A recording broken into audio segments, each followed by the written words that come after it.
Grabe mga boss. Mukhang papaldo si Jalen Brunson sa 2028 at billion peso contract ang usapan.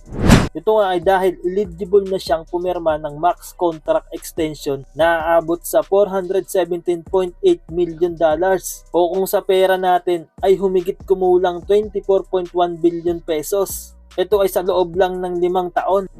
Grabe boss no, paldong-paldo talaga si Brunson pag nagkataon. Sulit din yung sakripisyo niya matapos siyang mag-pay cut noong 2024 para tulungan ng Knicks na makakuha pa ng ibang malalakas na players.